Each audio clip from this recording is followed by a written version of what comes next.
ठीक आहे, चला सुरू करूया मॅडम आपण. सुस्वागतम सुस्वागतम सुस्वागतम. आज आमच्या SSUPS कला वाणिज्य व विज्ञान महाविद्यालय, राष्ट्रीय सेवा योजना विभाग, विद्यार्थी विकास विभाग आणि वाणिज्य विभाग यांच्या संयुक्त विद्यमाने राष्ट्रीय ग्राहक दिनानिमित्त ऑनलाईन वेबिनारचे आयोजन करण्यात आलेले आहे. आजच्या कार्यक्रमाचे अध्यक्ष आमच्या महाविद्यालयाचे आदरणीय प्राचार्य डॉक्टर तुषार पाटील सर हे अध्यक्षस्थान स्वीकारणार होते, परंतु सरांच्या काही कारणामुळे सर त्या ठिकाणी उपस्थित राहू शकले नाही. म्हणून मी आजच्या कार्यक्रमाचं अध्यक्षस्थान आदरणीय प्राध्यापिका डॉक्टर आशा कांबळे मॅडम, हिंदी विभाग प्रमुख यांना विनंती करतो की त्यांनी आजच्या कार्यक्रमाचे अध्यक्षस्थान स्वीकारावे. धन्यवाद मॅडम. मॅडमांनी या ठिकाणी आजच्या कार्यक्रमाचं अध्यक्षस्थान जे आहे ते स्वीकारलेलं आहे.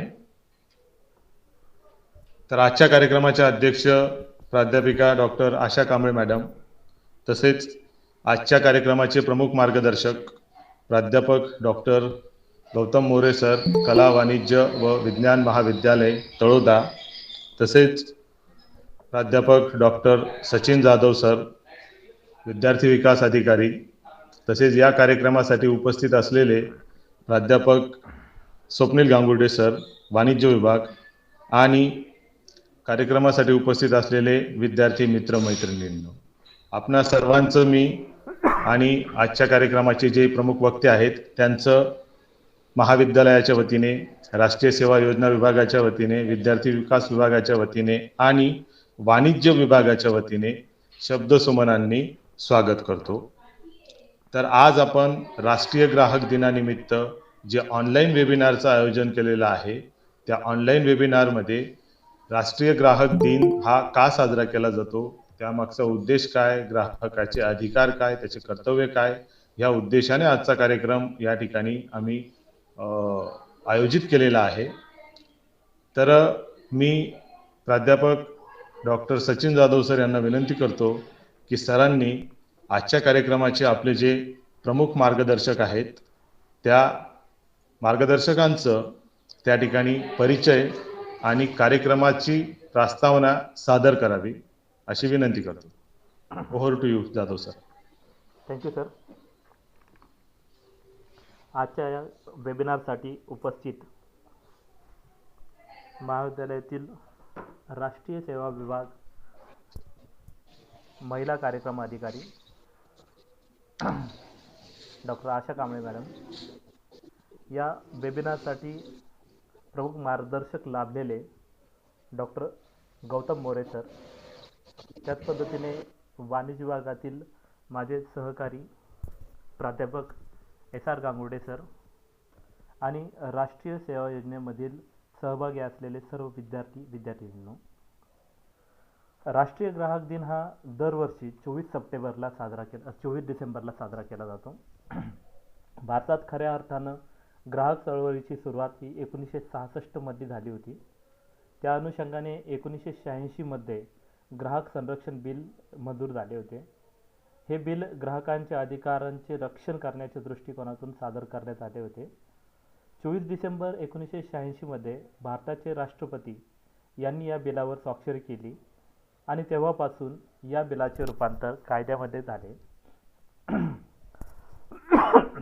आणि त्यानंतर ग्राहक संरक्षण कायदा 1986 हा अंमलात आला आणि म्हणून 24 डिसेंबर हा दिवस राष्ट्रीय ग्राहक दिन म्हणून साजरा केला जातो. सर्वात पहिला राष्ट्रीय ग्राहक दिन हा 2000 साली साजरा करण्यात आला होता. या दिवसाच्या आयोजनामागचा मुख्य उद्देश म्हणजे ग्राहकांना ग्राहक चळवळीचे महत्त्व तसेच ग्राहकांना मिळालेले अधिकार याबाबत माहिती मिळावी. हा कायदा ग्राहकांना मिळालेल्या खराब वस्तू किंवा सेवा किंवा ज्या काही वस्तू दिल्या जातात यामध्ये ज्या गुण नसतात परंतु ग्राहकांना पटवून दिले जातात आणि ग्राहकांची फसवणूक केली जाते तर त्यापासून ग्राहकांना संरक्षण मिळावे किंवा त्या विरोधात ग्राहकांनी तक्रार करून आपल्याला झालेली जी फसवणूक आहे तर त्याबद्दल त्यांचं या ठिकाणी शंकेचं समस्याचं निरसन व्हावं या दृष्टिकोनातून या कायद्यामध्ये विविध तरतुदी टाकण्यात आलेल्या आहेत. या कायद्याअंतर्गत ग्राहक न्यायालयाची स्थापना प्रत्येक राज्यामध्ये करण्यात आलेली आहे. यामध्ये ग्राहकाला झालेली फसवणुकीची ग्राहक जो येतो तो तक्रार करू शकतो.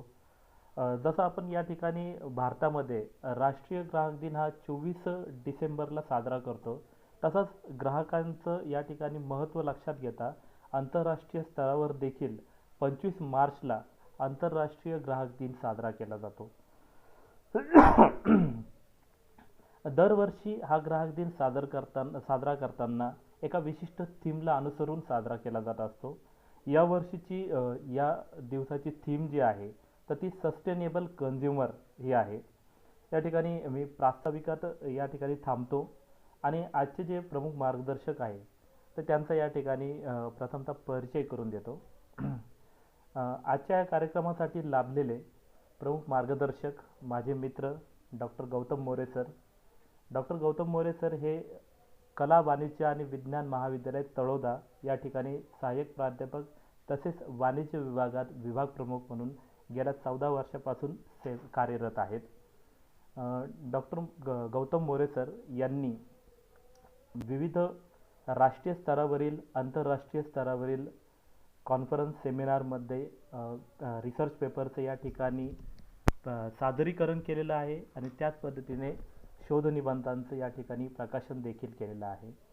कवयित्री बहिणाबाई चौधरी उत्तर महाराष्ट्र विद्यापीठ यांच्या अभ्यासक्रमावर आधारित विविध पुस्तकांचं लेखन देखील डॉक्टर गौतम मोरे सर यांनी केलेलं आहे. सर विद्यार्थी हिताच्या दृष्टिकोनातून विद्यार्थ्यांच्या विकासाच्या दृष्टिकोनातून त्यांच्या महाविद्यालयात विविध उपक्रम राबवित असतात. विद्यार्थी विकास अंतर्गत युवती सभा जो एक कार्यक्रम असतो की ज्याच्यामध्ये विविध विद्यार्थिनींसाठी विविध कार्यक्रमाचे आयोजन केले जात असते. तर या कार्यक्रमातसुद्धा सर महाविद्यालयामध्ये सक्रियपणे सहभागी असतात. तसं हे आजचं हे बहुआयामी व्यक्तिमत्व आपल्याला लाभलेलं आहे. प्रथमतः सरांचं या ठिकाणी मी स्वागत करतो आणि या ठिकाणी सरांना विनंती करतो की त्यांनी आम्हाला मौलिक असे मार्गदर्शन करावे. मोरे सर. धन्यवाद जाधव सर, आमचे मित्र जाधव सर. सुरुवातीला यांनी जो माझा म्हणजे प्रचंड असा भला मोठा परिचय करून देण्याचा प्रयत्न केला, तेवढे काही मोठे आम्ही नाही आहेत किंवा आपण नाही आहोत, आणि एक प्रकारचं दडपण माझं वाढून दिलं. धन्यवाद. आजच्या कार्यक्रमाच्या अध्यक्षा आदरणीय आशा कांबळे मॅडम, याच सोबत आजच्या या प्रोग्रामचे आयोजक राष्ट्रीय सेवा योजनेचे कार्यक्रम अधिकारी डॉक्टर संदीप पाटोळे सर, विद्यार्थी विकास अधिकारी म्हणून आपल्या महाविद्यालयात हा कार्यक्रम सांभाळत असलेले आमचे मित्र सचिन जाधव सर, त्याचबरोबर वाणिज्य विभागाचे प्राध्यापक स्वप्नील गांगुर्डे सर आणि आपण सर्व सहभागी प्राध्यापक बंधू भगिनींनो, त्याचबरोबर विद्यार्थी मित्रांनो, राष्ट्रीय ग्राहक दिवसाच्या निमित्ताने आज जो काही आपण एक दिवसीय ऑनलाईन वेबिनार आयोजित केलेला आहे, तर ही गोष्ट खरोखर प्रशंसनीय आहे. कारण मध्ये सचिन जाधव सरांशी जेव्हा आम्ही एका विषयावरती चर्चा केली तर तेव्हा आपल्या देशामध्ये ग्राहक किती अज्ञान आहेत याचं आम्ही चर्चा करत होतो आणि याच आधारे मी एक नंदुरबार जिल्ह्यातल्या महाविद्यालयीन विद्यार्थ्यांमध्ये ग्राहक आणि ग्राहकांच्या दृष्टिकोनात्मक जो काही अभ्यास केला, तर त्याच्यामध्ये साधारणतः नंदुरबार जिल्ह्यातले जे काही ग्रामीण आणि आदिवासी समाजातील किंवा आदिवासी भागातील जे विद्यार्थी आहेत, विशेषतः महाविद्यालयीन विद्यार्थी, यांच्यामध्ये देखील ग्राहक या नात्याने त्याच्या काही ग्राहकांचे काही अधिकार असतील, ग्राहकांच्या काही जबाबदाऱ्या असतील, यामध्ये त्यांच्यामध्ये खूपच म्हणजे कमतरता दिसली किंवा त्यांच्यामध्ये त्या गोष्टींचा अभाव दिसला. आणि म्हणून आज हा जो काही राष्ट्रीय ग्राहक दिन साजरा होतो आहे, हा एक प्रकारे आपल्या परिसरासह आपल्या देशभरामध्ये जे काही ग्राहक या नात्याने आपण आज सगळे सहभागी झालो आहोत यांच्यासाठी खूपच महत्वाचा आहे. ऍक्च्युली हा जो विषय आहे हा कॉमर्स मध्ये शिकवला जातो, परंतु हा केवळ विषय बऱ्याच वेळेला आपण कॉमर्स पुरता मर्यादित ठेवतो आणि हा विषय माझा नाहीये किंवा हा विषय माझ्या फॅकल्टीचा नाहीये म्हणून आर्ट्स आणि सायन्सचे विद्यार्थी याकडे दुर्लक्ष करतात. तसं पाहिलं तर हा विषय जो आहे हा विषय युपीएससी मध्ये देखील विचारला जातो. कोर सब्जेक्ट मध्ये या विषयाला स्थान देण्यात आलेलं आहे. एमपीएससी मध्ये देखील या विषयाला स्थान देण्यात आलेलं आहे आणि म्हणून हा विषय विद्यार्थी या नात्याने स्पर्धा परीक्षेचा अभ्यास करताना देखील महत्वाचा आहेच, परंतु त्याचबरोबर सर्वसामान्य आपण जो ग्राहक आहोत या माध्यमातून देखील महत्वाचा आहे. तर आज आपण जे काही ग्राहक राष्ट्रीय ग्राहक दिन साजरा करत आहोत, या राष्ट्रीय ग्राहक दिन साजरा करत असताना या राष्ट्रीय ग्राहक दिनाला अनुसरून किंवा राष्ट्रीय ग्राहकाला अनुसरून जे काही आपल्या देशामध्ये कायदे झालेले आहेत त्यातला अत्यंत महत्वाचा कायदा किंवा आता जो नुकताच कायदा होऊन गेला आहे तो म्हणजे 2019चा कायदा. तर या कायद्यामध्ये जे काही महत्वाच्या बाबी आहेत आणि ज्या आपल्या सगळ्यांसाठी महत्वाच्या आहेत अशा गोष्टींवरती मी आज या माझ्या संवादामध्ये किंवा व्याख्यानामध्ये भर टाकणार आहे किंवा त्याची कल्पना किंवा त्या गोष्टी आपल्यापर्यंत मांडणार आहे. तर सर्वप्रथम मला आपल्यासोबत चर्चा करण्याची आणि बोलण्याची संधी आयोजकांनी दिली त्याबद्दल मी आपले आभार व्यक्त करतो आणि आजच्या या माझ्या व्याख्यानाला सुरुवात करतो. सर, पीपीटी शेअर होत नाही माझ्याकडनं. नाही, मी शेअर करतो सर. जाधव सर. सर मी शेअर करतो इथून. हा, ठीक आहे.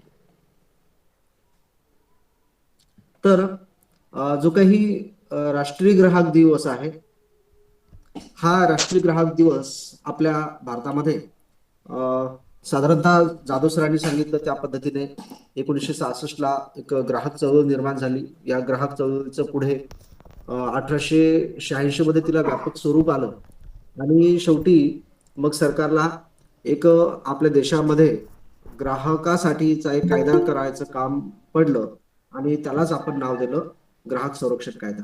या कायद्याचं असं वैशिष्ट्य आहे की हा कायदा लोकांनी तयार केला आहे. हा आपल्या देशातला एकमेव असा कायदा आहे की लोकांनी तयार केला आणि तो संसदेने स्वीकारला आहे आणि या माध्यमातून मग हा कायदा पुढे आपण म्हणूयात की विस्तारत गेला किंवा त्याच्यातल्या जे काही त्रुटी होत्या त्या त्रुटीचं निराकरण आपण करत गेलो आणि म्हणून 1991 मध्ये 1993 मध्ये या कायद्यामध्ये दुरुस्ती केली आणि जसजसा या कायद्याचा वापर होऊ लागला, जसजसा हा कायदा किंवा जसजशा पद्धतीने आपण म्हणू की बाजारपेठेमध्ये किंवा या आपण व्यावसायिक जगतामध्ये बदल होऊ लागले तसतशा प्रकारे बदल या कायद्यामध्ये करणं भाग पडलं आणि म्हणून हा कायदा आज साधारणतः 2019 मध्ये आपण नवीन पद्धतीने पारित केला. या कायदा हा संसदेमध्ये 2019 ची जी काही अन्न आणि प्रशासन विभागाचे मंत्री होते तर त्यांनी हा संसदेमध्ये मांडला, रामविलास पासवान यांनी, आणि हा कायदा मान्य झालेला आहे. तर या कायद्याअंतर्गत आपल्याला ग्राहक कोणाला बनायचा आहे तर या कायद्याची व्याख्या 2019च्या कायद्यामध्ये केलेली आहे. तर साधारणतः ग्राहक म्हणजे कोण असतो तर जो व्यक्ती कुठलीही वस्तू किंवा सेवा स्वतःच्या वापरासाठी, ज्याला आपण ग्राहकांमध्ये आपण फरक करतो. ग्राहक म्हणजे आपण इंग्रजीमध्ये जर शब्द विचारात घेतला तर कन्झ्युमर आणि कस्टमर ह्या दोन कन्सेप्ट आहेत. तर कन्झ्युमर हा उपभोक्ता असतो आणि कायद्यामध्ये किंवा ग्राहक संरक्षण कायद्यामध्ये आपल्याला ग्राहक हा शब्द विचारात घेत असताना तो उपभोक्ता या नात्याने घ्यायचा आहे. जर समजा ग्राहक हा बऱ्याच वेळेला एखादा व्यापारी पण असू शकतो किंवा विक्रेता पण असू शकतो. म्हणजेच काय तर तो एखाद्या वेळेला वस्तू खरेदी करून पुन्हा विकण्याच्या उद्देशाने तो खरेदी करत असतो. तर अशा व्यक्तीचा किंवा अशा संस्थेचा किंवा अशा फर्मचा समावेश आपल्याला या ग्राहक कायद्यामध्ये करता येत नाही आणि म्हणून ग्राहक म्हणजे कोण तर या कायद्यानुसार आपल्याला एका वाक्यात सांगायचं झालं तर उपभोक्ता म्हणजे कोण तर जो शेवटच्या घटकाला वस्तूची खरेदी करतो आणि स्वतःसाठी त्या वस्तूचा उपयोग करतो. तर असा व्यक्ती आपल्याला उपभोक्ता किंवा या कायद्याअंतर्गत ग्राहक असं समजायचं आहे. मग या कायद्यामध्ये मात्र ग्राहकाची जी व्याख्या आहे ती विस्तृत केलेली आहे. या पीपीटी मध्ये तुम्हाला दिसत असेल. तर तो म्हणतोय की एखादी व्यक्ती कोणती वस्तू किंवा सेवा विकत घेणारा किंवा विचारात घेणारा किंवा एखाद्या वस्तू घेण्याचं त्याने आश्वासन दिलं असेल किंवा वचन दिलं असेल किंवा त्या संबंधी काही पैसे दिले असतील किंवा काही प्रमाणात द्यायचे बाकी असतील किंवा कोणती वस्तू खरेदी करण्यासाठी किंवा सेवा घेण्यासाठी ज्याच्यामध्ये त्याचा लाभ आहे, हा लाभ विक्रेत्याने किंवा खरेदीदाराने मान्य केला असेल असा व्यक्ती, अशा व्यक्तींचा समावेश या कायद्याअंतर्गत ग्राहक या संकल्पनेमध्ये केलेला आहे. आणि सगळ्यात महत्वाचं याच्यामध्ये या कायद्यामध्ये जो आता ग्राहक नावाच्या कन्सेप्टमध्ये जो बदल दिसतो आहे, तर तो म्हणजे आपण जे काही आता ऑनलाईन वस्तूंची खरेदी विक्री करतो आहे किंवा ऑनलाईन ट्रेडिंग करतो आहे किंवा ऑनलाईन बिझनेस करतो आहे किंवा ई कॉमर्स ही जी काही संकल्पना निर्माण झालेली आहे, त्या ई संकल्पनेच्या अंतर्गत ज्या ज्या गोष्टींचा समावेश होतो आणि त्या ई संकल्पनेच्या अंतर्गत आपण ज्या ज्या पद्धतीने वस्तूंची खरेदी विक्री करतो, अशा व्यक्तीला देखील या कायद्याअंतर्गत ग्राहक या कन्सेप्टमध्ये मांडलेला आहे. म्हणून इलेक्ट्रॉनिक माध्यमांद्वारे किंवा टेलिशॉपिंग किंवा थेट विक्री किंवा बहुराष्ट्रीय मार्केटिंगद्वारे ऑनलाईन किंवा ऑफलाईन खरेदी विक्रीचा जो व्यवहार होतो आहे, अशा व्यवहारामध्ये वस्तूची खरेदी करणाऱ्या व्यक्तीला आपल्याला ग्राहक समजायचा आहे. तर आता याच कायद्याअंतर्गत आपण ग्राहकांची व्याख्या विचारात घेतली, तर मग ग्राहक कोण होऊ शकत नाही?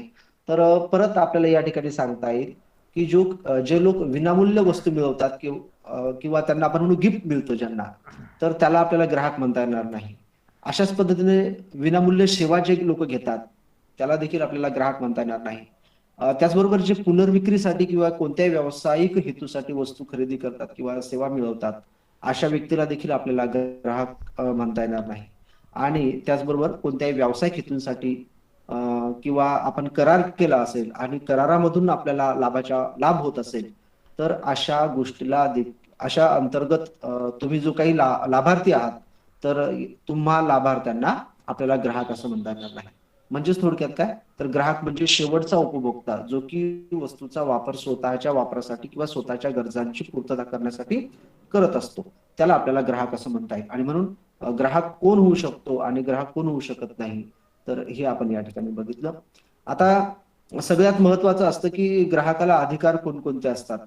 तर हे सर्वांना परिचित आहे, सर्वांना माहित आहे की साधारणतः ग्राहकाला अधिकार असतात आणि ते 6 प्रकारचे असतात, ज्यामध्ये सुरक्षतेचा अधिकार असतो. आता सुरक्षा म्हणजे काय, तर त्या वस्तूपासून तुम्हाला सुरक्षितता मिळाली पाहिजे. म्हणजे एखादा जेव्हा आपण प्रोडक्ट खरेदी करतो, उदाहरणार्थ आपण एखादा मोबाईल खरेदी केला आणि त्या मोबाईलचा जर स्फोट झाला असेल किंवा होत असेल किंवा त्याच्यामधनं तुम्हाला शॉर्ट लागत असेल, करंट लागत असेल, तर त्याच्यामधून सुरक्षितता मिळत नाही. म्हणून तुम्ही कुठलीही वस्तू घ्या, त्या वस्तूमधून तुम्हाला सुरक्षितता मिळाली पाहिजे, हा ग्राहकाला अधिकार आहे. त्याचबरोबर त्या वस्तूची माहिती मिळवण्याचा अधिकार पाहिजे किंवा आहे. तुम्ही जेव्हा मार्केटमध्ये जाता, आपण बऱ्याच वेळेला एखाद्या दुकानदाराला एखाद्या वस्तूची इन्क्वायरी करतो आणि तो सांगतो की नाही, मला याबद्दल काही माहिती नाही, या पद्धतीचं वाचा, माहिती दिलेली आहे, सॉरी माहिती दिलेली आहे, तर ती वाचा आणि त्या आधारे मग तुम्हाला घ्यायचं की नाही ते तुम्ही ठरवा. परंतु असं नसतं. जो कोणी विक्रेता आहे त्या विक्रेत्याकडनं आपण माहिती मिळवू शकतो किंवा ती माहिती देणं त्याचं कर्तव्य आहे, त्याला भाग पाडलं पाहिजे माहिती देण्यासाठी, आणि तो एक आपला हक्क आहे. त्याचबरोबर वस्तू निवड करण्याचा देखील आपल्याला हक्क मिळालेला आहे. आता वस्तू निवड करण्याचा हक्क म्हणजेच काय, तर बऱ्याच वेळेला आपण जेव्हा जातो आणि एखाद्या वस्तूची आपण डिमांड करतो, तेव्हा विक्रेता बऱ्याच वेळा म्हणतो की नाही नाही साहेब, माझ्या भरोशावरती तुम्ही ही वस्तू घेऊन जा. म्हणजे तो आपल्यावरती वस्तू लादतो आहे. ऍक्च्युली आपल्याला दुसरी वस्तू घ्यायची असते, म्हणजेच आपल्याला वस्तू निवडायची असते, परंतु तो मात्र त्याला विरोध करतो. तर असं करणं हे चुकीचं आहे. आपण त्याच्याकडे जी काही किंवा आपल्याला जी काही पसंत वस्तू आहे, आपल्याला जी वस्तू पसंत पडेल ती वस्तू निवडण्याचा अधिकार किंवा हक्क आपल्याला या ग्राहक संरक्षण कायद्याने दिलेला आहे. त्याचबरोबर एखाद्या वस्तूविषयी मत मांडण्याचा हक्क जो असतो की ही वस्तू खराब आहे, ही वस्तू चांगली आहे, हे प्रोडक्ट किंवा ही कंपनी योग्य आहे, अयोग्य आहे, अशा पद्धतीने तुम्ही त्या वस्तू संबंधी तुमचं मत पण मांडू शकता. त्याचबरोबर तक्रार करण्याचा आणि निवारण करण्याचा देखील आपल्याला हक्क प्राप्त होतो. आपण एखाद्या वस्तूविषयी तक्रार करू शकतो किंवा जी काही तक्रार केली आहे त्या माध्यमातून आपण सबमिट म्हणतो, तर ते सबमिट घरून देखील आणू शकतो. आणि ग्राहक शिक्षणाचा जो हक्क आहे, ग्राहक शिक्षणाचा हक्क, तर तो ग्राहक शिक्षणाचा हक्क देखील आपल्याला या ठिकाणी प्राप्त करता येतो. मग ग्राहक शिक्षणाचा हक्क म्हणजेच काय? तर या ठिकाणी जे काही चांगल्या म्हणजे आपण म्हणू की जाहिरात असेल, त्या जाहिरातीतील चांगल्या गोष्टी कोणत्या, वाईट गोष्टी कोणत्या, किंवा आपण जागो ग्राहक जागो या अंतर्गत ज्या जाहिराती पाहतो, तो आपल्याला सांगितल्या जातात की तुमचा 1 रुपया जर समजा एखाद्याकडे असेल तर तो मागून घ्या, किंवा MRP पेक्षा जास्त किंमत देऊ नका. हे झालं तुमचं ग्राहक शिक्षण. तर अशा प्रकारच्या हक्क आपल्याला हे देतात. आता हे जे हक्क होते हे 1986च्या कायद्याअंतर्गत होते. आता 2019चा जो कायदा आहे, तर त्या 19च्या कायद्याअंतर्गत आपल्याला कोणकोणते नवीन अधिकार मिळालेत बघा. तर या कायद्याअंतर्गत पहिल्यांदाच ग्राहकांच्या हितासाठी दंड आणि शिक्षेची तरतूद केलेली आहे. हा आपल्या जगातला एकमेव कायदा आहे, आपल्या देशातला 2019 मध्ये आपण स्वीकारलेला, की यात पहिल्यांदाच ग्राहकांच्या हितासाठी दंड आणि शिक्षेची तरतूद ही केलेली आहे. त्याचबरोबर ग्राहकांना राहत असलेल्या ठिकाणाहून किंवा काम करत असलेल्या ठिकाणाहून जिल्हा मंच, राज्य मंचाकडे तक्रार करता येते. आधीच्या 1986च्या ग्राहक कायद्यामध्ये याचा समावेश नव्हता. मात्र आता तुम्ही म्हणजे पूर्वीला कसं असायचं की ज्या ठिकाणी तुम्ही वस्तू खरेदी कराल किंवा विक्री कराल, तर त्याच ठिकाणाहून तुम्हाला वस्तू म्हणजे कंप्लेंट करता येत असायची. आता मात्र तसं नाही, की तुम्ही कुठेही असा, तुम्ही ऑनलाईन वस्तू खरेदी केली असेल आणि ती जर दिल्लीमध्ये असेल तर तुम्ही तुमच्या घरून त्या वस्तूविषयी तक्रार करू शकता. हा एक नवीन अधिकार आपल्याला प्राप्त झाला आहे. उत्पादनात सदोष असल्यास किंवा उत्पादकांच्या वैशिष्ट्यानुसार उत्पादनास हमीबाबत खात्री पटत नसल्यास विक्रेत्या विरुद्ध आपण तक्रार दाखल करू शकतो. आणि या संस्थेमध्ये आपल्याला ई-कॉमर्सचा देखील समावेश करायचा आहे. म्हणजे एखाद्या उत्पादनासंदर्भात काही तुम्हाला दोष असेल तर तुम्ही दावा दाखल करू शकता किंवा तक्रार दाखल करू शकतो. ग्राहकांचे हक्क असतील, ग्राहकांचे अधिकारांचं उल्लंघन होत असेल किंवा अनुचित व्यापारी प्रथा असतील, भ्रामक जाहिराती असतील, तर अशा संदर्भात आपण केंद्रीय ग्राहक प्राधिकरणाकडे किंवा विभागीय आयुक्तांकडे देखील आपली तक्रार दाखल करू शकतो किंवा तशा प्रकारची कंप्लेंट करू शकतो, त्यांच्या निदर्शनास आणून देऊ शकतो.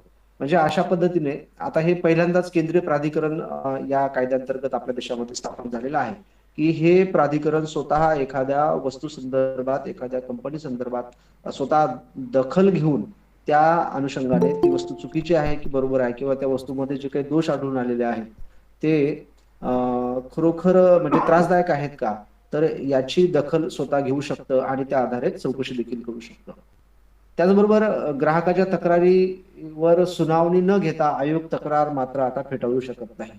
तर आयोगाला ती तक्रार दाखल करून घ्यावीच लागेल आणि 21 दिवसाच्या आत आयोगाने त्यावर निर्णय द्यावा.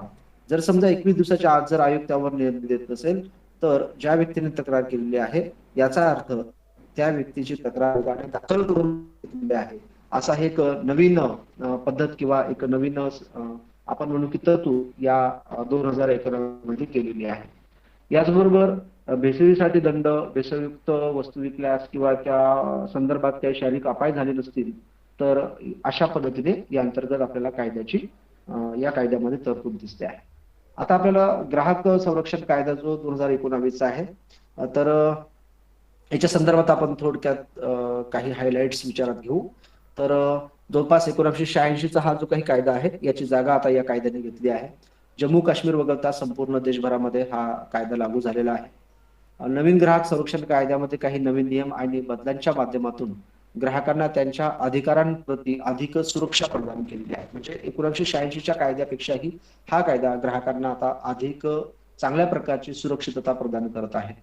त्याचबरोबर देशभरातील जे काही कंझ्युमर कोर्टात मोठ्या प्रकारचे खटले प्रलंबित होते, तर ते लवकरात लवकर सोडवावेत यासाठी देखील हा कायदा मदत येत आहे किंवा या कायद्याची मदत होत आहे. ग्राहकांच्या तक्रारीच्या वेगवान निराकरण करण्यासाठी मार्ग आणि साधन हे दोन्ही या ठिकाणी प्रदान केलेले आहेत. आपण पुढे बघणारच आहोत की कोणकोणत्या प्रकारचे माध्यमं आता नवीन या कायद्याअंतर्गत दिल्या गेलेली आहेत. त्याचबरोबर या कायद्याचं वैशिष्ट्य असं की ग्राहक न्यायालयातील तक्रारी मध्यस्थाद्वारे देखील आपल्याला आता निवारता येणार आहे. आपण जे म्हटलं की मार्ग आणि साधन कोणकोणते आहेत, तर आधीच्या कायद्यामध्ये तुम्हाला जे काही ग्राहक विवाद यंत्रणा होती तर त्या ग्राहक विवाद यंत्रणेच्या माध्यमातूनच जावं लागायचं. मात्र आता या कायद्याअंतर्गत आपल्याला मध्यस्थ देखील दिलेले आहेत आणि त्या मध्यस्थाच्या आधारे आपण आपले जे काही वस्तू संदर्भात तक्रार असेल तिचा समेट घडून आणू शकतो. त्याचबरोबर मध्यस्थीसाठी एक विभाग या ठिकाणी नेमलेला आहे.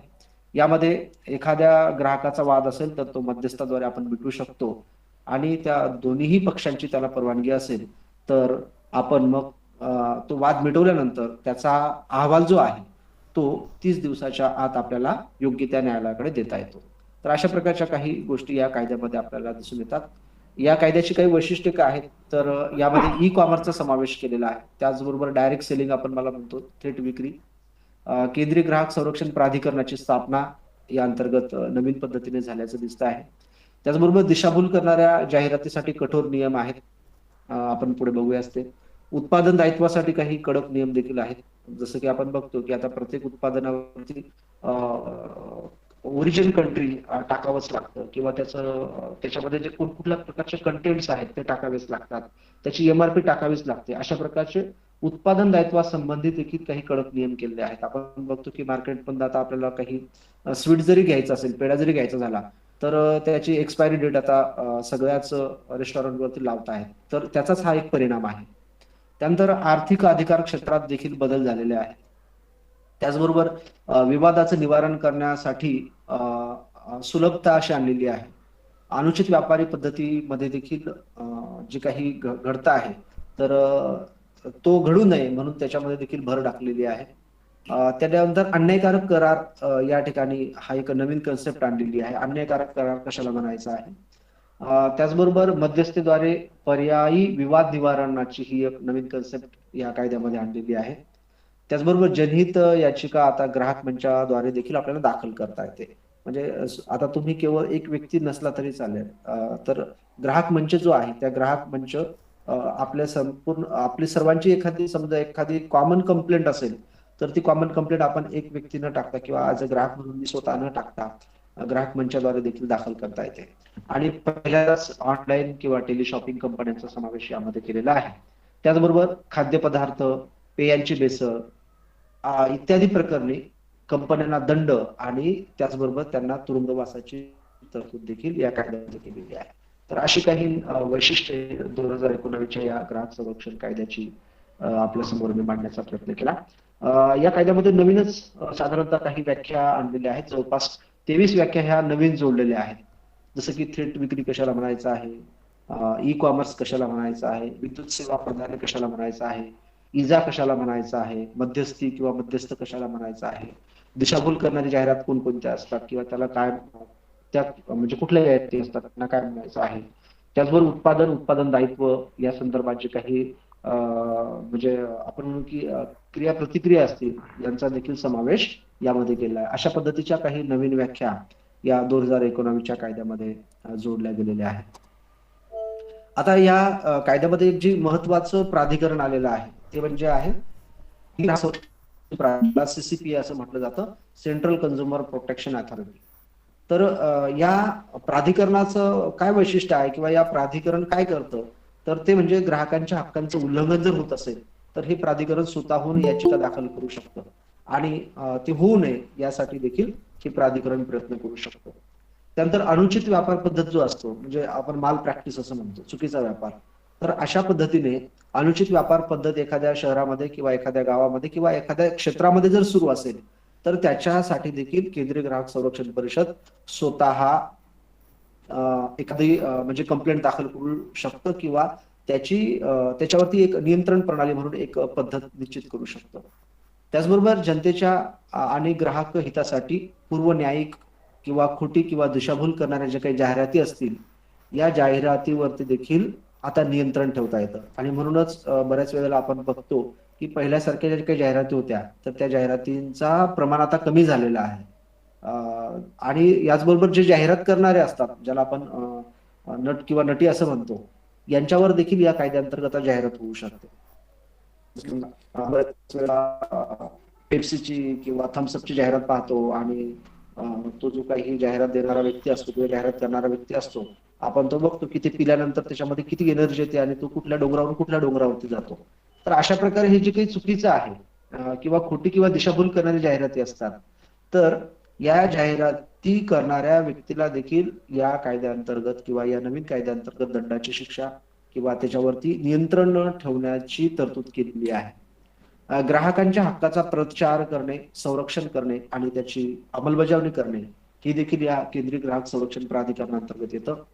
त्याचबरोबर कोणतीही चौकशी किंवा तपास करणे म्हणजे एखाद्या समस्येसंदर्भात किंवा ग्राहकांच्या अनुषंगाने एखादी समस्या असेल की जे राज्यस्तरावरती किंवा राष्ट्रीय स्तरावरती असेल आणि एखाद्या ग्राहकाने त्याविषयी तक्रार जरी केली नसेल, परंतु जर असं वाटत असेल की जे काही घडतं आहे ते चुकीचं आहे किंवा ग्राहकांच्या संदर्भात जे काही घडतंय ते चुकीचं आहे, असं जर समजा केंद्रीय ग्राहक संरक्षण समितीला वाटलं, तर ही समिती स्वतःहून त्याची दखल घेऊ शकते आणि त्या संदर्भात चौकशी आणि तपास करू शकते. आणि ही जी काही सगळी माहिती मग ही समिती घेईल, तर ही समिती जे काही महासंचालक असतात या समितीचे, तर त्यांच्याकडे यांना सादर करायचे असते. म्हणजे प्रत्येक ठिकाणी या कायद्याअंतर्गत काय केलेलं आहे, तर एक विशिष्ट रचना करण्याचा एक संरचना तयार करण्याचा प्रयत्न केला आहे आणि त्या माध्यमातून जे काही ग्राहकांसंदर्भात प्रश्न आहेत किंवा ग्राहकांच्या हिताच्या संदर्भात जे काही घटना घडत आहेत, तर अशा घटनांना चालना देणे आणि ज्या काही चुकीच्या गोष्टी घडत आहेत त्या गोष्टीला आवर घालणे हे या माध्यमातून घडताना दिसत आहे किंवा या कायद्यामध्ये त्याची तरतूद केल्याचं आपल्याला दिसत आहे. मग आता या ठिकाणी हे जे काही आपण बघितलं की केंद्रीय ग्राहक संरक्षण परिषद आहे, याच्या अंतर्गत आपल्याला काय करता, ह्या गोष्टी कशा चालतात किंवा याची रचना कशी आहे, तर ही रचना यामध्ये सांगितलेली आहे. जो हेड असतो याचा, तर तो डीजी असतो आणि तो नॅशनल स्तरावरती असतो. त्याचबरोबर राज्य किंवा रिजनल जे असतात, आपण म्हणू की विभाग म्हणू, साधारणतः या कायद्याअंतर्गत आपण म्हणू की पूर्व, पश्चिम, उत्तर, दक्षिण हे जे काही भारताचे रिजन केलेले आहेत, पूर्व भारत, उत्तर भारत, दक्षिण भारत, मध्य भारत, तर या पद्धतीने साधारणतः 2 स्टेटमधनं साधारणतः 2 स्टेटमधनं हे रिजन तयार केलेले आहेत आणि त्या रिजनचा जो काही कमिशनर असेल, तर तो कमिशनर त्या रिजनवरती काम करतो, तिथे तपास यंत्रणेचं तो काम करत असतो आणि जे काही संपूर्ण भारतामध्ये जिल्हे आहेत, त्या जिल्ह्यामध्ये जो काही जिल्ह्याचा जिल्हाधिकारी असतो, ज्याला आपण डिस्ट्रिक्ट कलेक्टर असं म्हणतो, तर तो त्या जिल्ह्यामध्ये ग्राहकाच्या संदर्भात जे काही समस्या असतील त्याच्या संदर्भात तपास करू शकतो. अशा प्रकारची ही त्रिस्तरीय तपास यंत्रणा आहे आणि ती नॅशनल, रिजनल आणि डिस्ट्रिक्ट किंवा नॅशनल, स्टेट आणि डिस्ट्रिक्ट या लेवलवरती आपल्याला पाहायला मिळते आहे. मग जे काही ग्राहक विवाद आयोग आहेत, जे ग्राहक विवाद आहेत आयोग आहे, ज्याला कन्झ्युमर डिस्प्यूट रिड्रेसल एजन्सीज आपण म्हणू, तर किंवा कमिशन असं म्हणू, तर हे कमिशन आपल्या देशामध्ये या नवीन कायद्याअंतर्गत 3 पातळीवर चालतं आहे. हे आधीच्या कायद्यामध्ये देखील होतं, परंतु आता मात्र याला थोडंसं व्यापक स्वरूप दिलेलं आहे आणि जे काही जिल्हा स्तरावरती तुम्हाला ग्राहक न्यायालयामध्ये किंवा ग्राहक आयोगाकडे जी तुम्हाला तक्रार करायची आहे, तर जिल्हा स्तरावरती तुम्हाला तक्रार करत असताना तुमच्या तक्रारीची जी काही रक्कम आहे किंवा भरपाईची रक्कम आहे, तर ही समजा तुमची 1 कोटी रुपयापर्यंत असेल, तर तुम्ही जिल्हा स्तरावरती तक्रार दाखल करू शकता. जर तुमच्या तक्रारीची रक्कम किंवा भरपाई रक्कम आपण म्हणू किंवा त्या संदर्भात जे काही तुमचं नुकसान झालेलं आहे, तर अशी रक्कम समजा 1 कोटी ते 10 कोटी रुपयाच्या दरम्यान असेल, तर तुम्हाला राज्य सरकारकडे राज्य आयोगाकडे तक्रार दाखल करता येते किंवा आपल्याला ती करायची असते.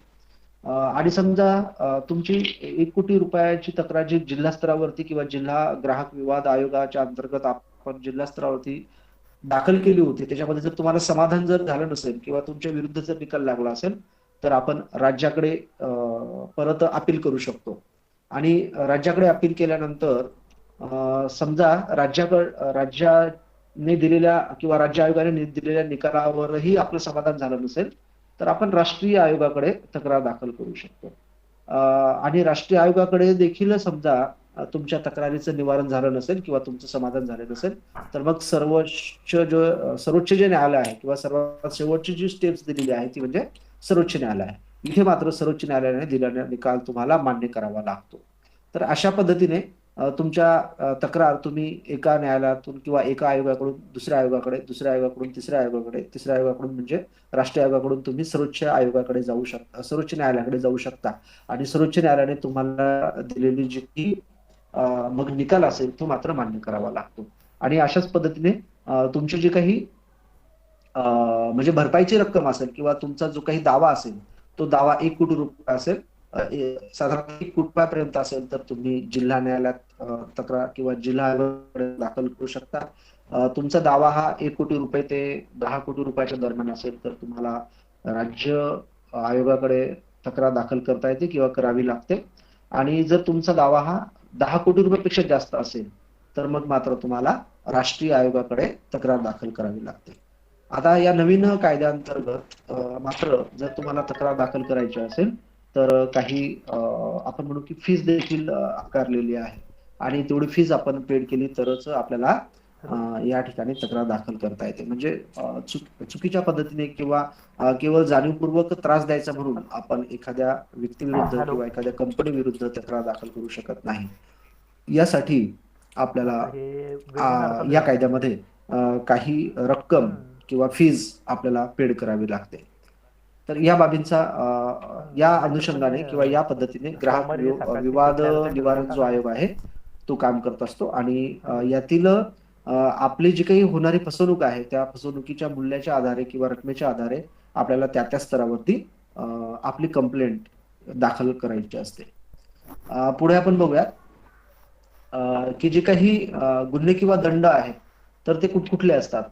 तर गुन्हा कुठला असू शकतो तर तुम्ही समजा या कायद्याअंतर्गत सांगितलेलं आहे की खोटी किंवा दिशाभूल करणारी जर तुम्ही जाहिरात आज रोजी करत असाल तर त्याला देखील आपल्याला गुन्हा समजायचा आहे. आपण बघतो की बऱ्याच वेळेला टीव्ही वरती काही चॅनल्स आहेत किंवा काही जाहिराती आहेत की समजा साधारणतः तुमचे केस गळत असतील तर अशा प्रकारचं हेअर ऑइल तुम्ही लावा, म्हणजे 10 दिवसामध्ये तुमचे जे काही केस आहेत तर ते केस तुम्हाला येतील. किंवा तुमचं वजन 100 किलो झालेलं आहे आणि तुम्ही आमचं प्रोडक्ट किंवा आमचं जे काही औषध असेल त्याचा यूज करा, वापरा किंवा खा, 10 दिवसामध्ये तुमचं वजन 10 किलो कमी होईल. तर अशा प्रकारच्या जे काही जाहिराती असतात तर ह्या खोट्या जाहिराती असतात किंवा दिशाभूल करणाऱ्या जाहिराती असतात. तर अशा जाहिराती संदर्भात आपल्याला गुन्हा दाखल करता येतो. त्याचबरोबर विक्री किंवा वितरण किंवा आयात वस्तूतील जे काही दोष असतील या संदर्भात देखील आपल्याला गुन्हा दाखल करता येतो किंवा दंड देखील होऊ शकतो. काही भेसळ असेल, आपण बघतो की दिवाळीच्या वेळेला किंवा आपल्यामध्ये जे काही आपण म्हणू की आपल्याकडे काही सण असतात अशा वेळेला आपण साधारणतः खव्यामध्ये भेसळ आपण ऐकलेली असते. किंवा आपण बऱ्याच वेळेला बघतो की जे काही आपलं मिरची पावडर असतं त्या मिरची पावडर मध्ये बऱ्याच वेळेला लाल रंग हा मिसळवलेला असतो, याचा अर्थ त्याची भेसळ झालेली असते. तर अशा संदर्भात देखील गुन्हा दाखल होऊ शकतो. त्याचबरोबर बनावट माल आपण बघतो. बनावट माल म्हणजे आपण ज्याला काय म्हणतो कॉपी. तर कधी कधी काय होतं की जे ओरिजिनल प्रोडक्ट असतं तर त्या प्रोडक्टच्या त्याची कॉपी केली जाते आणि तशा प्रकारचा बनावट माल त्या कंपनीचा प्रोडक्ट म्हणून विकला जातो.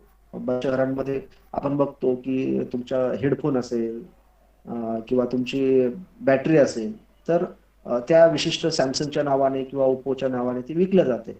ऍक्च्युली ती त्याच कंपनीची असेल असं नसतं, म्हणजेच तो बनावट माल असतो. तर अशा संदर्भात देखील आपल्याला गुन्हा दाखल करता येतो किंवा तो गुन्हा असतो. न्यायालयाकडून दाखल पात्र वस्तू किंवा सेवाच्या संदर्भात देखील गुन्हा होऊ शकतो. म्हणजे न्यायालय जर वाटलं तर न्यायालय त्या ठिकाणी एखाद्या वस्तू संदर्भात किंवा एखाद्या सेवेसाठी देखील गुन्हा त्या ठिकाणी दाखल करू शकतो. आणि त्रासदायक शोध. आता त्रासदायक शोध म्हणजे कोणते, तर बरेचसे असे काही शोध असतात की ज्या माध्यमातून व्यक्तीला, समाजाला किंवा देशाला धोका निर्माण होऊ शकतो. तर अशा शोधासाठी देखील गुन्हा दाखल करता येतो. आपल्याकडे माहिती आहे की बीटी वांगे किंवा वांगा आपण ज्याला म्हणतो, तर या बीटी वांग्याच्या उत्पादनाला किंवा खाण्याला आपल्या देशामध्ये बंदी घातलेली आहे. तर याला कारण काय, तर याचा परिणाम आपल्या अंतर्गत बॉडीवरती होणार आहे किंवा आपल्या शरीराच्या अंतर्गत रचनेवरती कालांतराने होऊ शकतो. म्हणजेच काय, तर हा जो शोध आहे हा त्रासदायक आहे किंवा मानवी आरोग्यासाठी किंवा माणसाच्या भावी पिढीसाठी तो त्रासदायक असू शकतो. आणि म्हणून असे काही शोध आहेत की ज्या शोधामुळे जर तुम्हाला त्रास होत असेल तर अशा शोधांवरती देखील गुन्हा दाखल करता येतो. मग आता दंड कशा आहे, तर या ठिकाणी आपण पाहू की भेसळीसाठी दंड किंवा भेसळयुक्त वस्तू विकल्यास परंतु शारीरिक अपाय न झाल्यास तुम्हाला म्हणजे त्या विक्रेत्याला 6 महिन्यापर्यंत तुरुंगवास होऊ शकते आणि 1 लाख रुपयाचा दंड होऊ शकतो. म्हणजे इथे भेसळ तर आहे परंतु मात्र त्याचा शारीरिक अपाय जर होत नसेल तर 6 महिने तुरुंगवास आणि 1 लाख रुपयापर्यंत दंड होऊ शकतो. जर शारीरिक अपाय झाल्यास 1 वर्ष तुरुंगवास आणि 3 लाखापर्यंतची दंड होऊ शकतो. आणि जर त्याच प्रोडक्टमुळे जर तुम्हाला गंभीर इजा झाली असेल तर अशा वेळेला त्या विक्रेत्याला 7 वर्षाचा तुरुंगवास होऊ शकतो आणि 5 लाख रुपयापर्यंत त्याला दंड होऊ शकतो. याच व्यतिरिक्त आपल्याला असं म्हणता येईल की हे जर पुन्हा पुन्हा होत असेल, समजा एखादा विक्रेता आहे आणि त्याने खोटी किंवा बनावट वस्तूची विक्री केली, तर त्याचं लायसन म्हणजे जे काही विक्री लायसन आहे ते रद्द करता येतं. 2 वर्षासाठी रद्द करता येतं. आणि समजा परतही तो सापडला किंवा परतही तो बनावट भेसळ करत असेल किंवा बनावट माल विकत असेल, तर अशा वेळेला या कायद्यांतर्गत त्याचं जे काही लायसन आहे किंवा त्याचं जे काही विक्रीपत्र आहे ते कायमस्वरूपी बंद करता येतं. तर अशा पद्धतीने या कायद्यांतर्गत आपल्याला काही गुन्हे आणि दंड ची तरतूद केलेली आढळते आहे. आता आपण सर्वजण ग्राहक आहोत. हा आपण कायद्याचा काही भाग विचारात घेतला. परंतु आपण ग्राहक आहोत म्हणून आपण काय लक्षात ठेवलं पाहिजे किंवा काही महत्त्वाच्या गोष्टी ज्या आहेत, तर ह्या आपण लक्षात ठेवू. ह्या पुढे तुमच्या स्क्रीनवरती तुम्हाला दिसतील. तर कोणत्याही हॉटेलमध्ये आपल्याला मोफत पाणी पिता येतं किंवा पिऊ शकतो. तसंच त्या ठिकाणच्या स्वच्छतागृहाचा देखील आपल्याला वापर करता येतो. आज आपण पाहतो की बऱ्याच वेळेला आपल्याला हॉटेलमध्ये देखील पाणी देत नाही. बिसलरी आपल्या समोर आणून ठेवली जातं आणि मग त्याचे आपल्याला चार्जेस पेड करावे लागतात. परंतु हा कायदा असं म्हणतो की तुम्हाला कुठल्याही हॉटेलमध्ये जाऊन मोफत पाणी तुम्ही पिऊ शकता आणि तिथल्या स्वच्छतागृहाचा देखील आपल्याला वापर करता येतो. जर समजा सुटे पैसे तुमच्याकडे नाहीत तर आपल्याला जो काही विक्रेता असतो तो चॉकलेट किंवा गोळ्या देतो, परंतु तो देऊ शकत नाही. त्याने आपल्याला सुटे पैसेच दिले पाहिजेत. म्हणजे एक प्रकारे आपण त्या ठिकाणी ऍडजस्टमेंट करतो. परंतु जर समजा तुम्हाला इच्छा नसेल ते कुठली वस्तू त्या ठिकाणी घेण्याची किंवा त्याच्या एक्सचेंजमध्ये कुठली वस्तू घेण्याची, तर मात्र त्या व्यक्तीने किंवा त्या विक्रेत्याने तुम्हाला सुटे पैसेच दिले पाहिजेत. हे त्याचं कर्तव्य आहे आणि आपण ते मागू शकतो. दिलेले वचन न पाळल्यास कंपनीच्या विरोधात कारवाई देखील केली जाते. बऱ्याच वेळेला आपल्याकडे आपण म्हणतो ना, ज्याला आपण वॉरंटी असं म्हणतो. आणि त्या वॉरंटी पिरियड जो असतो त्या वॉरंटी पिरियड मध्ये बऱ्याच वेळेला काय होतं की आपल्याला सांगितलेलं असतं की 2 वर्षापर्यंत तुमचा फॅन किंवा तुमचा मोबाईलला काही झालं तर ते बदलून देण्यात येईल. आणि बऱ्याच वेळेला मग आपण गेल्यानंतर त्या ठिकाणी सांगितलं जातं की ते शक्य नाही किंवा ती तेव्हाची स्कीम चालू होती ती संपली. तर असं होत असेल तर याचा अर्थ त्या कंपनीने किंवा त्या विक्रेत्याने त्याने दिलेलं वचन पाळलं नाही असं आपल्याला म्हणायचं आहे. आणि अशा विरोधात मग आपण त्या कंपनीवरती किंवा त्या विक्रेत्यावरती कारवाई देखील करू शकत असतो. त्याचबरोबर शैक्षणिक संस्थेची गुणवत्ता चांगली नसल्यास त्यांच्या विरोधात देखील कारवाई केली जाऊ शकते. हा प्रश्न अत्यंत महत्वाचा आहे. परंतु आता याची गुणवत्ता कशी मोजायची, तर हे प्रत्येक ग्राहक किंवा आपण म्हणू की विद्यार्थी ठरवेल. परंतु समजा अशा पद्धतीने बऱ्याच वेळेला शैक्षणिक संस्थांमध्ये सांगितलं जातं की आमच्याकडे काय म्हणूयात आपण त्याला की चांगल्या प्रकारची कॉम्प्युटर लॅब आहे, चांगल्या प्रकारची लायब्ररी आहे, क्रीडांगणे आहेत वगैरे वगैरे. आणि आपण जेव्हा मग उदाहरणार्थ ह्या गोष्टी प्रायव्हेट शाळेसंदर्भात आपल्याला नेहमीच आढळून येतात. आणि असं जर त्या ठिकाणी आढळून आलं नसेल किंवा त्या ठिकाणची गुणवत्ता जर आपल्याला आढळून येत नसेल तर आपण त्यांच्या विरोधात देखील कारवाई करू शकतो. त्याचबरोबर रुग्णालयात हलगर्जीपणा केल्यामुळं त्यांच्या विरोधात देखील आपल्याला कारवाई करता येते. आपण पाहतो की आता कोविड-19च्या काळामध्ये अनेक लोकांचे जीव गेले, निष्पाप लोक मेले. आणि बऱ्याच वेळेला याच्यामध्ये आपल्याला रुग्णालयाचा हलगर्जीपणा दिसला. तर अशा वेळेला आपण त्या या ग्राहक कायद्याअंतर्गत रुग्णालयावर देखील केस दाखल करू शकतो किंवा त्यांच्या विरोधात आपल्याला कारवाई करण्यासाठी शिफारस करता येते किंवा आपण करू शकतो. तर ह्या गोष्टी आपल्याला या ठिकाणी विचारात घ्यायच्या आहेत. त्याचबरोबर चित्रपटगृहामध्ये खाद्यपदार्थ नेण्यास बंदी नाही. आज आपण बघतो की जे काही मल्टिप्लेक्स थिएटर आहे तर त्या थिएटरमध्ये कुठल्याच प्रकारचं खाद्यपदार्थ नेऊ दिलं जात नाही. आणि परिणामतः मग आपल्याला तिथलं जे काही जंक फूड असतं ते खरेदी करावं लागतं आणि त्यांचे जे काही रेट्स असतात तेही खूप मोठ्या प्रमाणात असतात. परंतु हा कायदा म्हणतो किंवा कायद्याने आपण म्हणू की ग्राहक संरक्षण कायद्याअंतर्गत आपण कुठल्याही चित्रपटगृहामध्ये खाद्यपदार्थ नेऊ शकतो, त्याच्यावरती बंदी घातलेली जात नाही. तर अशा काही महत्वाच्या ज्या गोष्टी आहेत, ज्या गोष्टी आपण ग्राहक म्हणून विचारात घेतल्या पाहिजेत किंवा लक्षात ठेवल्या पाहिजेत, तर ह्या मी आपल्या पुढे मांडण्याचा प्रयत्न केला. त्याचबरोबर समजा आता पेट्रोल पंपावर काही मिळणारे आपल्याला कोणकोणते अधिकार आहेत, तर त्याचा देखील थोडक्यात मी या ठिकाणी मांडण्याचा प्रयत्न केलेला आहे. तर पेट्रोल पंपावर तुमच्या गाडीला मोफत हवा भरून दिली पाहिजे किंवा हवा चेक करून दिली पाहिजे.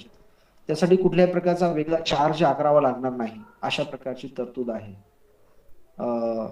आणि अशा प्रकारचं उदाहरण मी आता काही दिवसापूर्वीच नाशिक येथे पाहिलं, की त्या ठिकाणी त्या एका पेट्रोल पंपावरती एक हवा भरण्यासाठी स्पेशल व्यक्तीची नेमणूक केली होती आणि तो व्यक्ती त्या ठिकाणी स्पेशल हवा भरून देत होता.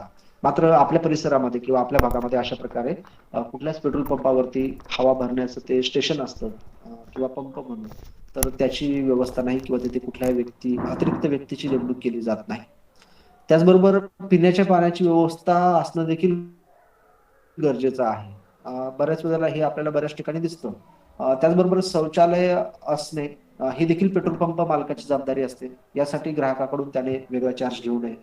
त्याचबरोबर अपघातात जखमी झालेल्या व्यक्तीसाठी प्रथमोपचार पेटी असणं देखील आवश्यक असतं आणि तशा प्रकारची पाटी त्याने लावली पाहिजे, परंतु ते कुठेही आपल्याला दिसत नाही. म्हणजे प्रत्येक पेट्रोल पंपावरती अपघात झाल्यास प्रथमोपचार एक प्रकारे प्रथमोपचारास त्याने मदत करणं हे त्याचं कर्तव्य असतं, परंतु अशा प्रकारच्या प्रथमोपचार पेट्या आपल्याला पेट्रोल पंपावर दिसत नाही. जर चिटिंग झाली तर तुम्हाला तक्रार करण्याचा अधिकार आहे. यासाठी पंपावर कंप्लेंट वही किंवा बॉक्स असणं गरजेचं असतं. तर हे आपण मागू शकतो. समजा तुम्हाला वाटलं की बाबा माझ्या गाडीमध्ये पेट्रोल कमी पडलेलं आहे किंवा कमी बसलं असं वाटतं किंवा या पद्धतीने काही समजा त्या पेट्रोलमध्ये भेसळ आहे किंवा डिझेलमध्ये भेसळ आहे किंवा जे काही लिटर पाहिजे होतं तेवढं लिटर पेट्रोल मला आलं नाही किंवा डिझेल आलं नाही, तर अशा वेळेला आपण त्या पेट्रोल पंपावरती जी काही कंप्लेंट वही आहे, तर त्या वहीमध्ये आपण नोंद करू शकतो आणि ती कंप्लेंट वही आपल्याला मागण्याचा अधिकार आहे. अशा प्रकारची एकदा कंप्लेंट देखील नेमणूक केली.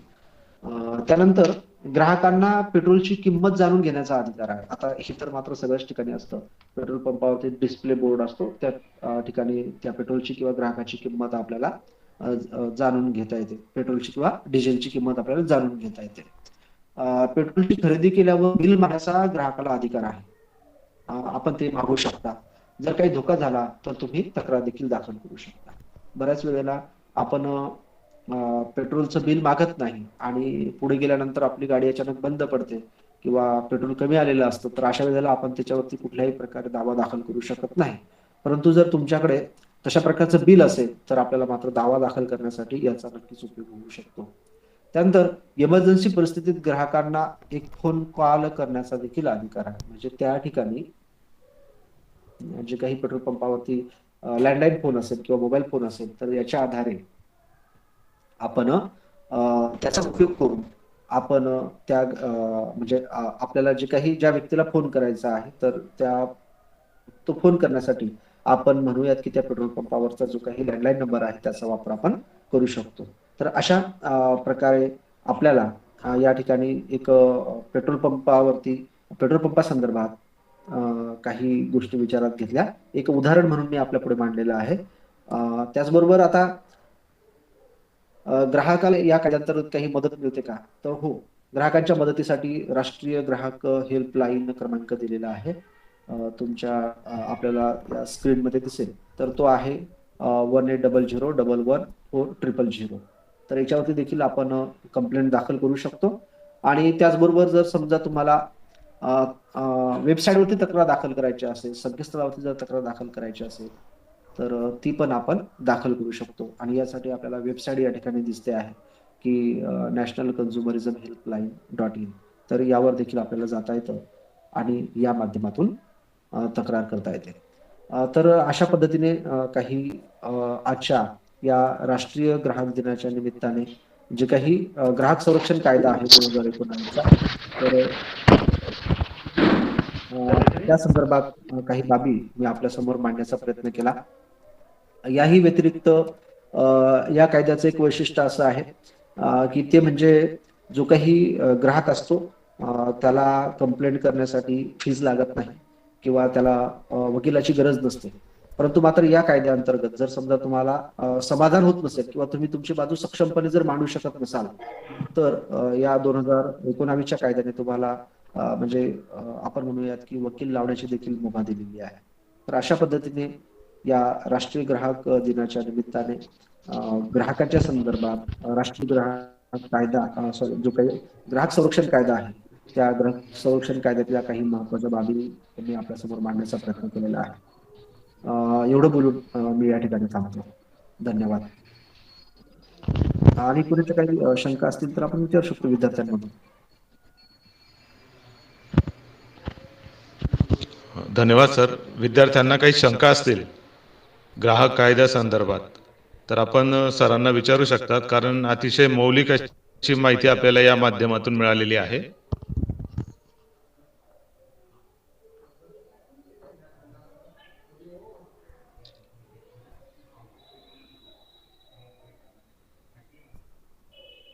मला वाटतं सर विद्यार्थ्यांकडनं काही कुठल्याही प्रकारच्या शंका या ठिकाणी किंवा प्रश्न उपस्थित होताना दिसत नाहीये.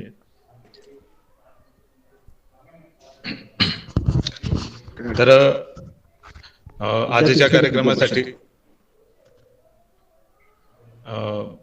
आजच्या कार्यक्रमासाठी आपल्याला लाभलेले आदरणीय प्राध्यापक डॉक्टर गौतम मोरे सर यांनी अतिशय मौलिक अशी माहिती आपल्याला दिली की आपल्यावरती हा अन्याय होतो आहे किंवा नाही, यासाठी आपल्याला हे समजण्यासाठी सुद्धा आपल्याला कायद्याचं ज्ञान असणं आवश्यक आहे.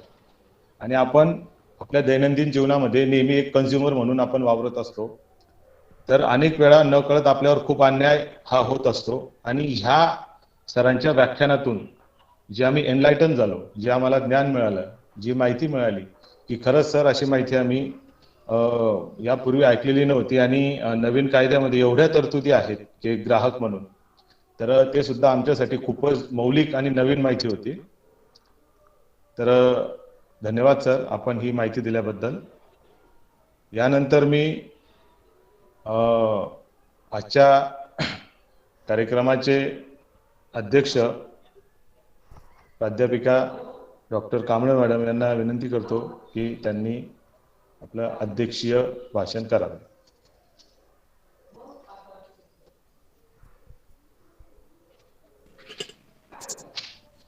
नमस्कार सर.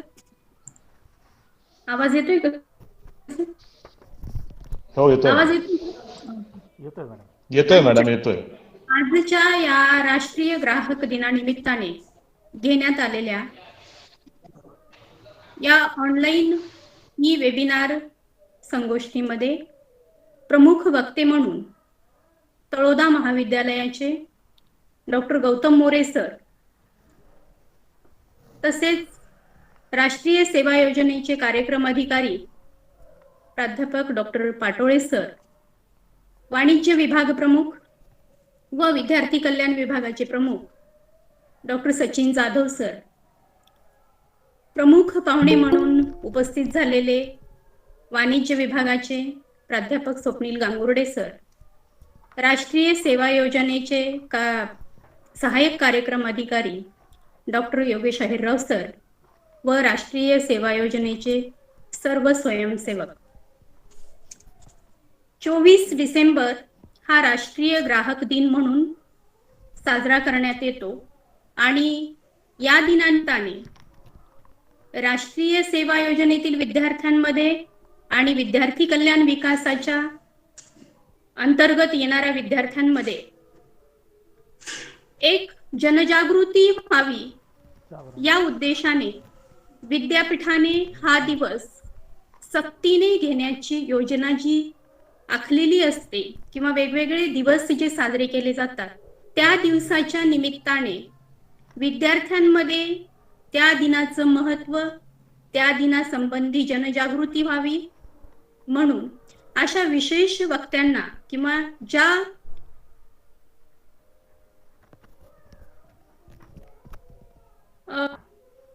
या ठिकाणी बोलावून त्या संबंधीचं ज्ञान जे आहे ते ज्ञान विद्यार्थ्यांपर्यंत पोहोचवण्याचा हा प्रयत्न आहे.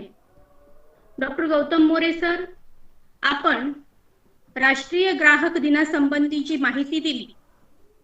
हा दिवस 24 डिसेंबर 1996 म्हणजे राष्ट्रीय ग्राहक दिन म्हणून साजरा केला. पण 2019 पासून या ग्राहक दिनाविषयीची जी जनजागृती मोठ्या प्रमाणात करण्यात आली आणि त्या संबंधीचे जे नियम होते ते नियम समाजातल्या तळागाळातल्या लोकांना समजायला लागले की हा ग्राहक तक्रार मंच काय असतो किंवा ग्राहक जो आहे तो या तक्रार मंचामध्ये जाऊन जो तक्रार करतो ती कोणकोणत्या पद्धतीची असते किंवा कोणकोणत्या बाबी संदर्भात ती तक्रार केली जाते. त्याबाबत तुम्ही जे या ठिकाणी विस्तृत अशी माहिती आम्हाला दिली की ज्या अधिकारांची माहिती तुम्ही दिली की वस्तूची सुरक्षा कशी असते, ती वस्तू मिळवण्यासाठी आपण ती वस्तू निवडण्यासाठी आपण किंवा मग त्या वस्तू विषयीचं मत मांडण्यासंबंधीची जी माहिती असेल, त्याविषयी तक्रार करण्याची जी माहिती असेल किंवा ग्राहकांमध्ये त्याबाबत शिक्षण घेण्याचा जो हक्क असेल, तर ह्या सगळ्या गोष्टींचं तुम्ही जे विस्तृत अशी माहिती आम्हाला दिली, तर ती माहिती ही खरंच आम्हालाही आणि विद्यार्थ्यांनाही उपयोगाची होती. जे कंझ्युमर कोर्ट आहे त्या कोर्टामध्ये आपण या संदर्भात ऍप्लिकेशन टाकू शकतो आणि आपल्या हक्कांसाठी आपण लढू शकतो. ही बाब जी आहे ही बाब आजही बऱ्याच लोकांना माहिती नाही आणि हे राष्ट्रीय सेवा योजनेचे विद्यार्थी जे आहेत ते राष्ट्रीय सेवा योजनेचे विद्यार्थी या संदर्भात नक्कीच जनजागृती करतील. सर, माझी अशीच एक म्हणजे माझं उदाहरण सांगते की मेडिकलवरून डॉक्टरच्या प्रिस्क्रिप्शन शिवाय मी गोळ्या मागवल्या होत्या आणि त्या गोळ्या जेव्हा मी डॉक्टरांना दाखवल्या की ह्या गोळ्या मी घेत होती, तेव्हा त्या डॉक्टरांनी मला सांगितलं की कोणत्या मेडिकलवरून तुम्ही त्या गोळ्या घेतल्या, मला त्या मेडिकलवाल्याचं नाव सांगा, मी त्याच्यावरती केस करतो. आणि तो म्हणाला की ह्या गोळ्या दिल्यामुळे त्या मेडिकलवाल्यावरती केस होऊ शकते, त्याला 1.5 वर्षाची सजा होऊ शकते आणि त्याच्या दुकानाचं लायसन्स सुद्धा जाऊ शकतं. म्हणजे ही बाब जी आहे ही बाब म्हणजे आपण कधी एखाद्या दुकानातून एखादी वस्तू घेतो तेव्हा त्या दुकानदाराचाही विचार करत नाही किंवा आपण फक्त आपल्या उपयोगाची ती वस्तू आहे म्हणून घेतो. एखादी वस्तू जेव्हा खराब निघते किंवा त्या वस्तूपासून आपल्याला जेव्हा त्रास होतो तेव्हा आपण त्याच्यावरच ती केस करतो किंवा त्याच्यावरच आपण गुन्हा दाखल करत असतो. म्हणून ह्या सगळ्या गोष्टी ज्या आहेत ह्या सगळ्या गोष्टी ग्राहकांसाठी कशा पद्धतीने उपयोगाच्या आहेत त्या तुम्ही अतिशय व्यापक पद्धतीने या ठिकाणी मांडल्या आणि आपण या ठिकाणी आलात, वेळ दिलात व विस्तृत अशी माहिती सांगितली. त्याबद्दल मी महाविद्यालयाच्या वतीने, राष्ट्रीय सेवा योजनेच्या वतीने, विद्यार्थी कल्याण विभागाच्या वतीने मी आपल्याला धन्यवाद देते आणि या ठिकाणी माझं अध्यक्षीय मंतव्य थांबवते. धन्यवाद सर. धन्यवाद मॅडमांनी आपल्याला अतिशय आशावाद असं विद्यार्थ्यांमध्ये जागृत केला की विद्यार्थ्यांनी ग्राहक कायद्याच्या माध्यमातून जागृत व्हायला पाहिजे आणि त्यांच्या दैनंदिन जीवनामधल्या ज्या समस्या आहेत ते त्या सोडवल्या पाहिजेत असं आवाहन या ठिकाणी मॅडमांनी आपल्या राष्ट्रीय सेवा योजना विभागाच्या स्वयंसेवकांना या ठिकाणी केलेलं आहे. यानंतर मी आदरणीय डॉक्टर आपलं स्वप्नील गांगुर्डे सरांना विनंती करतो की त्यांनी आजच्या कार्यक्रमाचं आभार प्रदर्शन करावे. Gangurde sir, over to you. Thank you, sir. Am I audible, sir? Yes, sir. Yes. Okay. Yes, sir. You are audible. Okay. आजच्या राष्ट्रीय ग्राहक दिनानिमित्त आयोजित वेबिनार मध्ये उपस्थित असलेले आजच्या कार्यक्रमाच्या अध्यक्षा डॉक्टर आशा कांबळे मॅडम, प्रमुख वक्ते डॉक्टर गौतम मोरे सर, आमचे सहकारी मित्र doctor Sachin Jadhav sir, doctor Sandeep Patole sir व उपस्थित सर्व विद्यार्थी. आजच्या राष्ट्रीय ग्राहक दिनानिमित्त सरांनी अत्यंत साध्या, सोप्या आणि चांगल्या भाषेमध्ये, चांगल्या संकल्पनेसहित, उदाहरणांसहित राष्ट्रीय हा जो ग्राहक आहे की तो ग्राहक नेमकी काय करतो किंवा त्याचे अधिकार किंवा इतर सर्व ज्या ग्राहक कायदा जो आहे 2019 यामधील तरतुदी अत्यंत साध्या सोप्या पद्धतीने समजून सांगितल्या, खूप छान उलगडवल्या. त्याचबरोबर उदाहरणांपासून संकल्पनेकडे या पद्धतीने त्यांनी समजून सांगितलं, जे मुलाचं मार्गदर्शन केलं. त्यासाठी मी महाविद्यालयाच्या वतीने डॉक्टर गौतम मोरे सर यांचं आभार व्यक्त करतो. धन्यवाद सर. तसेच आम्हाला वेळोवेळी मार्गदर्शन करणाऱ्या डॉक्टर आशा कांबळे मॅडम यांचाही आभार मी व्यक्त करतो. धन्यवाद मॅडम. तसेच ह्या कार्यक्रमाला सूत्रसंचालन करत पुढे नेणारे तसेच तांत्रिक सहाय्य करणारे आणि कार्यक्रमाला मुलाचं सहकार्य करून त्या कार्यक्रमाला प्रयत्न करणारे doctor Sachin Jadhav sir, doctor यांचाही विशेष आभार व्यक्त करतो. लास्ट बट नॉट लीस्ट उपस्थित सर्व विद्यार्थी मित्रांचे त्यांचे विशेष आभार की त्यांनी कार्यक्रमाला उपस्थित राहून ही शोभा वाढवली, त्याबद्दल त्यांचे आभार. धन्यवाद. धन्यवाद सर. धन्यवाद सर.